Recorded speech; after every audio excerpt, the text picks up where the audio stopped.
वो होगा, जहां आप एकांत होगे पहले वो वहां विराजमान होगा। आपके जाने से पहले, आपके पैर रखने के पहले वो वहां विराजमान है। कि भय किस बात का? हर समय अनुभव करो मेरे प्रीतम मेरे साथ है। मतलब मेरे प्रीतम मेरे साथ है तो दूसरा कोई है ही नहीं, दूसरा कोई कुछ कर ही नहीं सकता, कुछ है ही नहीं। जब ये बात साधक ये बात सोचता है और सिद्ध पुरुष को अनुभव होता है, तभी तो कहीं को उसका बाल बांका नहीं कर पाता। बड़े बड़े विघ्न उसके साथ, नाटक देखो, लीला देखो, बड़े बड़े विघ्न भक्तों के साथ किए जाते हैं, कहीं कोई उनको गिरा पाया अपनी स्थिति से। वो इसी स्वरूप को देखते हैं। जिसे संपूर्ण जगत से द्रोह करने का पाप है, बड़े साधु सेवी हैं, ये अंदर आकांक्षा है, ये मान है। ये जब तक रहेगा तब तक हमारे अंदर रस की उत्पत्ति नहीं हो पाएगी। मान और परिहरि मान मोह मद है, परिहरि मान मोह। अब देखो मोह क्या है? शरीर और शरीर संबंधियों का, कि प्रभु आपकी सेवा भजन तो सब कर रहे हैं, लेकिन मेरी जो पत्नी है, मेरे जो बच्चे हैं, मेरा जो परिवार है, ये इसको कष्ट नहीं। मोह किस बात का? सही पूछो तो तुम अकेले नहीं रह सकते थे, इसीलिए पत्नी और बच्चों का रूप धारण करके तुम्हारे पास आया।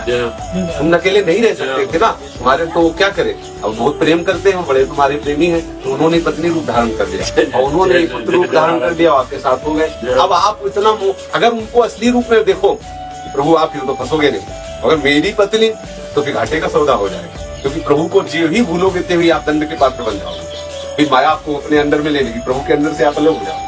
इसलिए मोह और मत, अहंकार मत करो। जो कुछ हो रहा है प्रभु की इच्छा से, मान लो आपसे कोई सत्कर्म हो गया, कोई बहुत बड़ा सत्कर्म, तो अहंकार क्यों करते हो कि मैंने किया? अगर आप कर सकते थे तो पहले कर लेते। अगर नहीं कर पाए हो तो निश्चित समझो प्रिया जी के द्वारा ये कराया गया है, श्री जी के द्वारा कराया गया। भक्त का हर कार्य ठाकुर के द्वारा होता है, उनकी इष्ट के द्वारा।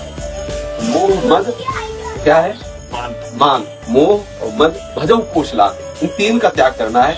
मान का त्याग करना है, मोह का त्याग करना है और अहंकार का त्याग। ये तीनों तभी त्याग हो जाएंगे जब प्रभु की कृपा हो जाए। वास्तविक पूछो तो तुम त्याग नहीं कर पाओगे।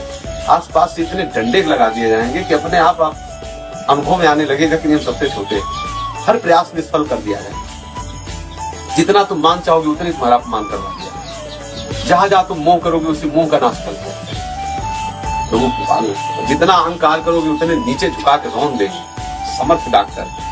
शरण होने के बाद ये भी मत सोचो कि यार मान मोह मत हटने के बाद ही रस मिलेगा, तो मान मोह मत को ऐसे हटेगा। हटाना हो हटा देना, हटाना हो ना हटा देना, सबसे तो आनंद लो। अगर अपने अंदर आशा बंधा, प्रतिक्षण आशा है, मुझे नित्य विहार की सेवा मिलेगी, मुझे पर प्रिया जी की अनुपम कृपा है, सब उत्कंठा पूर्वक हो है, हमारी संस्कृति कृपा है। फिर क्या जाता है, कहो ना जब कृपा का अनुभव होने लगे, अपनी मस्ती अलमेरी मस्ती, बेपरवाह हो कैसे हो रहे? चिंता है, किसी बल का और आश्रय, तभी तो बेपरवाह नहीं हो पा रहे। बल हो जाएगा ना, बेपरवाह होने लगो। वो हमारी है, उनकी कृपा से बात बन जाएगी, ठीक है, चकाचक आनंद खाओगे, आनंद लो। हर समय उनके चिंतन मनन में भजन में चित्त जाते हैं, और उनके सिवा कोई आश्रय नहीं, तो हम कहाँ जाए?